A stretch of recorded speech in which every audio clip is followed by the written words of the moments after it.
Everyone, Harold Fisher here, anchor and host of the Daily Drum on WHUR. Welcome to yet another edition of HUR at Home on WHUR.com and all of our social media platforms. On December 10th, WHUR will celebrate 50 years on the air, and that includes the Daily Drum this month. On HUR at Home Newsmakers, I continue conversations with some of the people who have helped make WHUR what it is today. And joining me now on the program is former anchor reporter Herman Washington. Herman, thank you so much for joining the conversation. Well, thanks for inviting me, Harold. Absolutely. You get the whole 15 minutes, man. I'm quite sure we can fill that time. Absolutely. Yeah. So, Herman, you were at WHUR and, of course, the Daily Drum for a long time. How did you get here? How did you get to WHUR? Well, it was a long time ago. I was there for a span of about 23 years. And I ran into the general manager at that particular time at an amusement park. We got to talking about that. So he suggested I come by and talk to the news director. And things happened quickly, as a matter of fact. And, I wasn't sure exactly what I was going to do. I'd been to, a couple of stations. I didn't know if I wanted to do a TV thing, exactly what. And but there was an opportunity that came up. I used to listen to Kojo and all the other folks. It was a huge production. And if you're any kind of news person, you would always think about working in that kind of environment. You had, for any station of its size, actually, whether it was all news or whatever, but especially for a station that programs to a Black audience, the size of the news department was tremendous.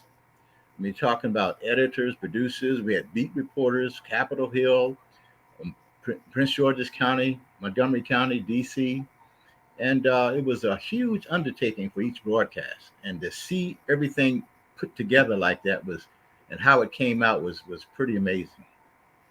It was. You remember I started in 87 here, and I was only here for a little more than a year. But I remember when I was here, when I started in 87, you were already here. What year did you start here?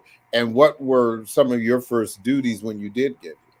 Well, I came on as anchor of the Daily Drum. I got there in November of 1985. And so I came on as anchor for the evening. At some point, I was put on in the morning. At another point, I did some beat reporting for a short while.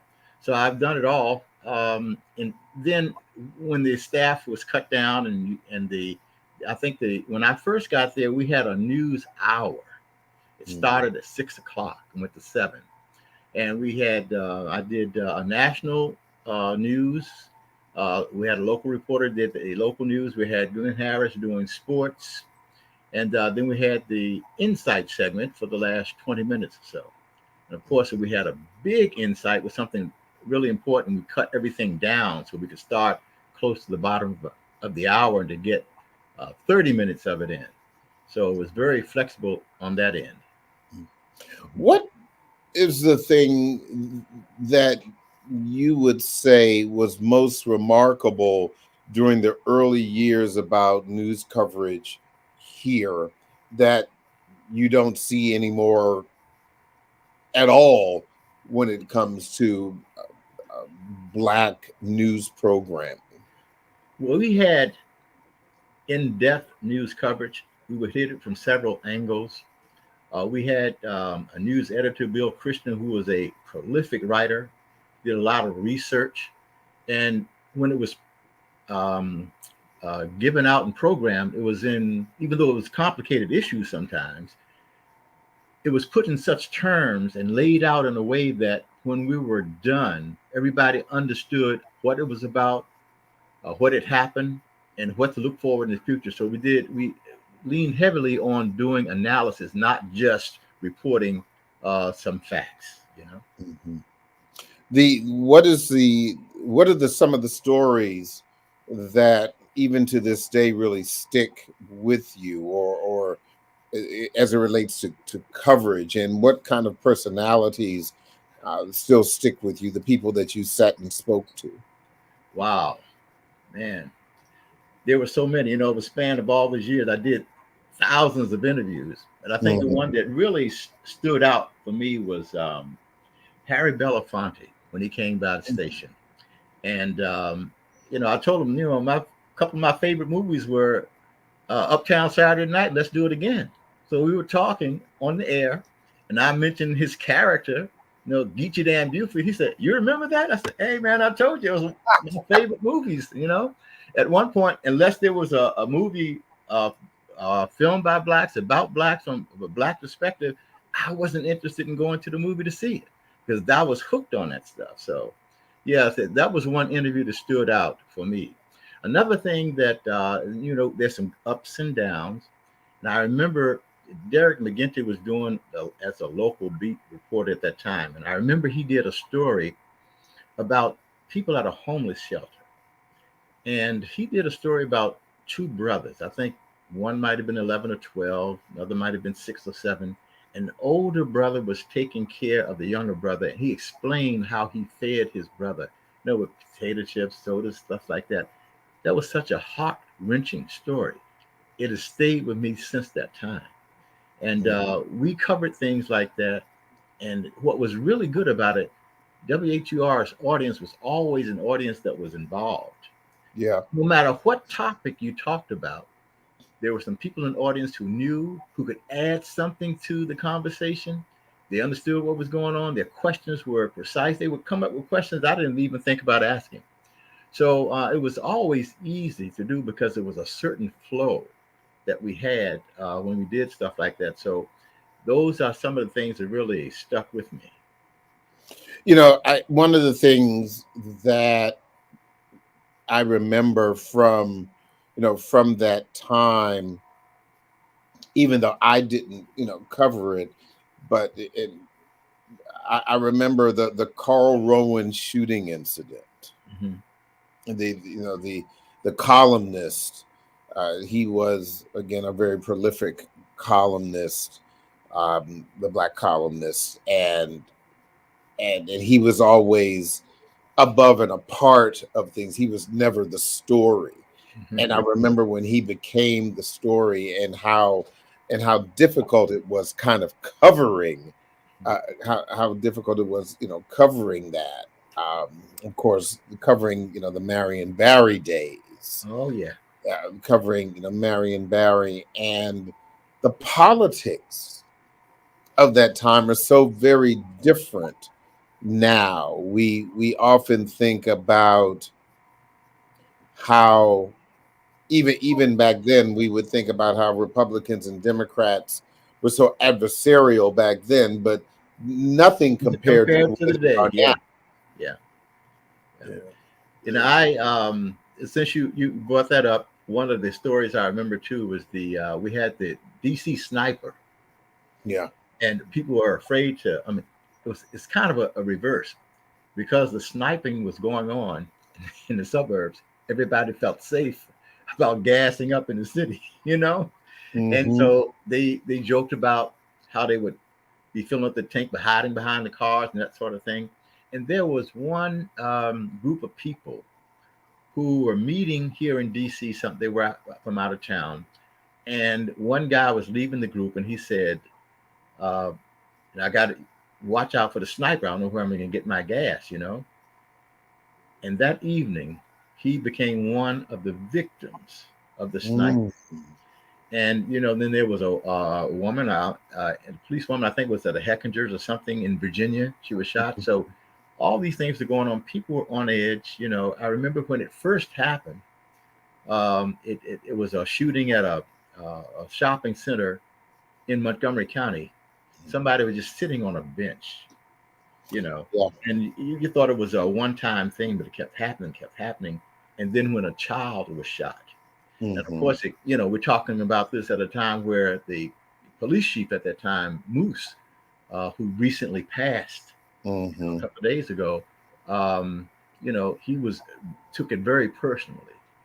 So it was a big thing around here, and you just didn't know what was going to happen next.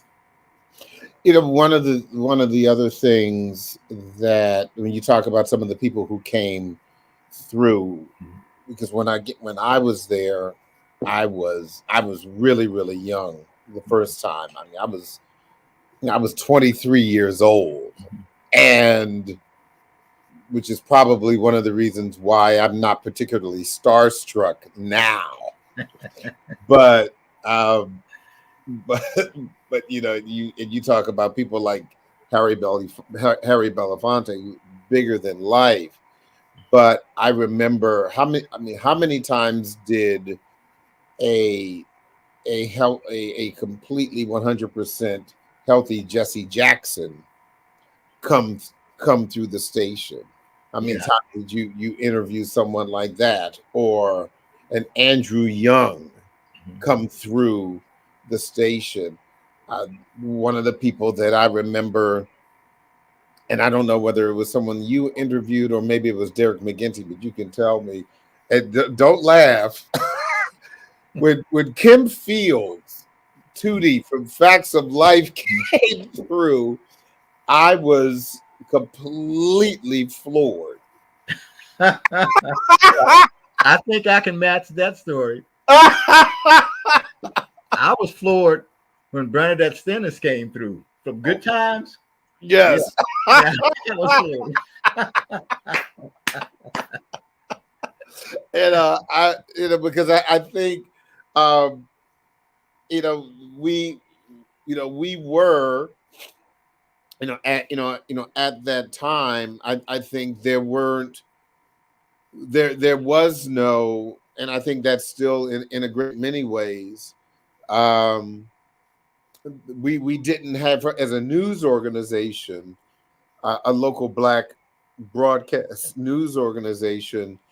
um, People came to us because even though we had an opportunity, the entertainment side of the station, the disc jockeys, the jocks, they interviewed people, but we still had a chance Yeah. to interview them too, and we often got something that they didn't get, and they got something that we didn't get. And I think that was the thing that really helped us uh, make for a different kind of presentation to our listeners.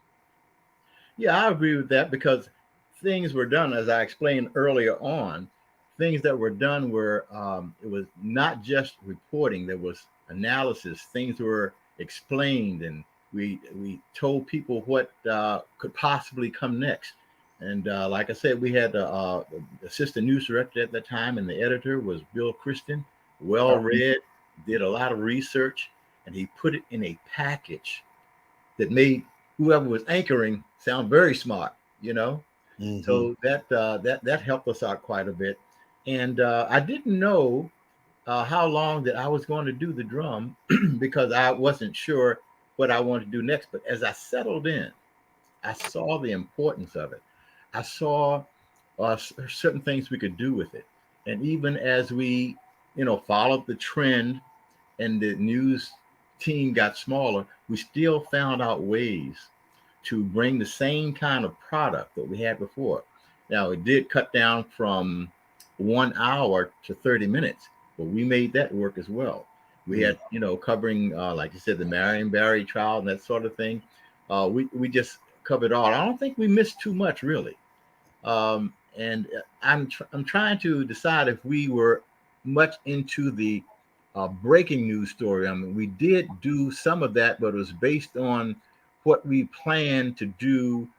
Days out. We saw something was trending, then Mm. we'd go and put something on that. And I found as preparing for doing the insight segment and so forth, I found that it's not just in the news. If you picked up the say financial papers, Wall Street Journal, that sort of thing, you saw the trends a few days before it actually hit in the regular news. And that way it helps you to stay on top of things. Sometimes you want to do more, but you can't just follow that line when so many other things are happening.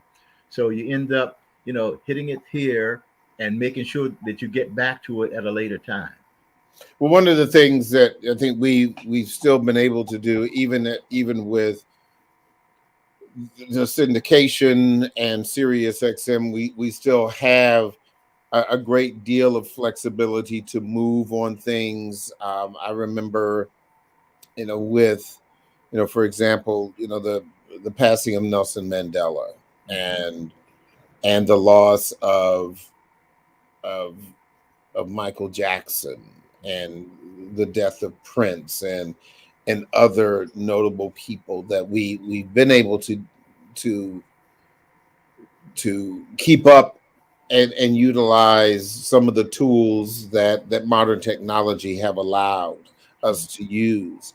But one of the things that I will say, if you look back over time, is that as the business has changed, Black people have changed. They have evolved, Yeah.